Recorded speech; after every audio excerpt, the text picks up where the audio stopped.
Market कमेटियों की घोषणा कर दी गई है, किस तरीके से देखते हैं? हरियाणा प्रदेश में मैं जो आज चेयरमैन और वाइस चेयरमैन की नियुक्ति हुई है, हरियाणा के लोकप्रिय मुख्यमंत्री नायब सिंह सैनी जी को और अपने शीर्ष नेतृत्व को बधाई देता हूं कि जो चेयरमैन और वाइस चेयरमैन की नियुक्ति हुई है, किसानों के हित में, किसानों की भलाई के लिए जो सरकार काम कर रही है और एक नए कार्यकर्ताओं को जो जिम्मेवारी दी है, सभी को बहुत बहुत बधाई और शुभकामना देता हूं। आज हरियाणा सरकार 3 गुना गति के साथ विकास के काम में लगी है और हरियाणा के किसानों के बीच में जिन चेयरमैन और वाइस चेयरमैनों को जो जिम्मेवारी दी है, वो किसानों के हित में काम करते रहेंगे। सर वही भारतीय जनता पार्टी का पूरे देश में जो सेवा पखवाड़ा देश के लोकप्रिय प्रधानमंत्री नरेंद्र मोदी जी के जन्म दिवस और विश्वकर्मा दिवस से शुरू होकर जो 2 अक्टूबर तक चलेगा, 16 दिन लगातार सेवा के जो कार्यक्रम, चाहे उसमें ब्लड डोनेशन की बात हो, स्वच्छता अभियान बूथ से लेके और सभी स्थानों पर स्वच्छता अभियान चले,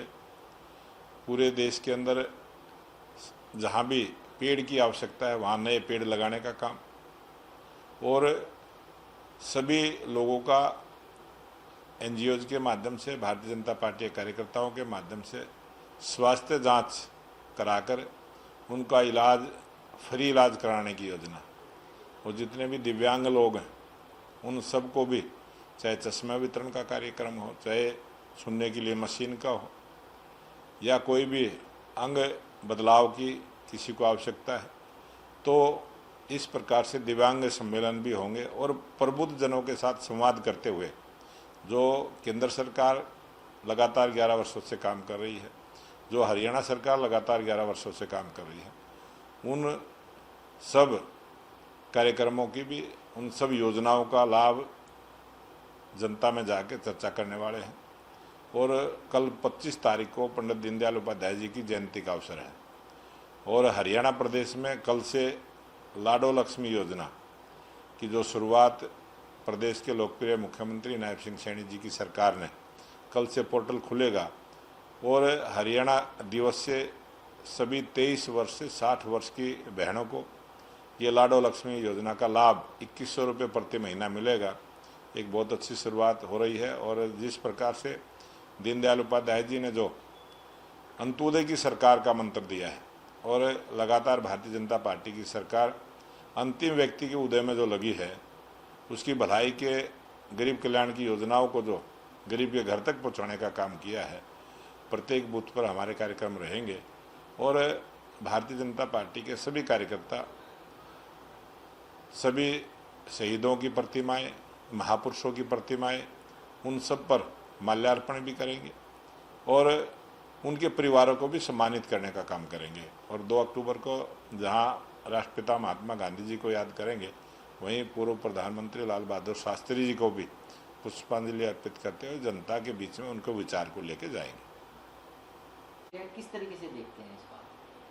ये इनेलो पार्टी काफ़ी समय के बाद एक रैली रोहतक में रखी है और ये उनका अपना निजी प्रोग्राम है, निजी कार्यक्रम है और वो अपनी ताकत को बढ़ाने के लिए इस प्रकार का उनका प्रयास है। लेकिन आज हरियाणा प्रदेश में भी 25 तारीख को पंडित दीनदयाल उपाध्याय जी की जयंती का अवसर है और प्रत्येक बूथ पर भारतीय जनता पार्टी के कार्यकर्ता दीनदयाल उपाध्याय जी की जयंती भी मना रहे हैं और जो सेवा का कार्यक्रम है, लोगों के बीच में जाके सेवा पखवाड़े का भी काम कर रहे हैं। अभय चौटाला लगातार सरकार के ऊपर सवाल करते रहते हैं, किस तरीके से देखते हैं आप? वो सवाल खड़े करना, झूठ बोलना, लोगों को गुमराह करने का प्रयास करना, ये उनकी आदत है। लेकिन आज हरियाणा की जनता जाग चुकी है, हरियाणा की जनता जानती है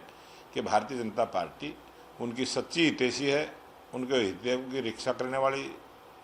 सरकार है और गरीब कल्याण की योजनाएं गरीब के घर तक पहुंचाने वाली सरकार है। ऐसी नायब सिंह सैनी जी की सरकार पर हरियाणा की जनता को पूरा भरोसा है। सर वही सांसद हैं और लोकसभा विधानसभा का चुनाव भी लड़े हैं, चौधरी विजेंद्र सिंह, वो एक यात्रा निकाल रहे हैं, सद्भाव यात्रा, उसको आप किस तरीके से देख रहे हैं और कितना असर उसका हरियाणा में पड़ेगा? ये आज तक तो किसी यात्रा का असर कभी रहा नहीं है और उन्होंने अनेक बार प्रयास किए हैं जैसा पीछे प्रयास रहा है वैसा ही आगे रहेगा। वहीं सर जिस तरीके से खींचतान कांग्रेस के सीनियर नेताओं में हुई है, एक ने कहा है कि मैं रिटायर्ड नहीं टायर्ड हूँ, इस तरीके के बयान जो है वो चल रहे हैं, किस तरीके से आप देखते हैं? ये कोई नई बात नहीं है, ये कांग्रेस के नेताओं की। और आज राहुल गांधी ही खुद मजाक का पात्र है, पूरे देश में मजाक का पात्र है। जिस प्रकार से बिहार में उनके कार्यक्रम विफल हुए हैं, और आज कांग्रेस पार्टी जहाँ जिस प्रकार से दिल्ली में भी तीसरी बार जीरो पे आउट हुई है, ये कांग्रेस के नेता जिस प्रकार की बयानबाजी करते हैं वो हमेशा से जनता के बीच में मजाक के पात्र बनते हैं।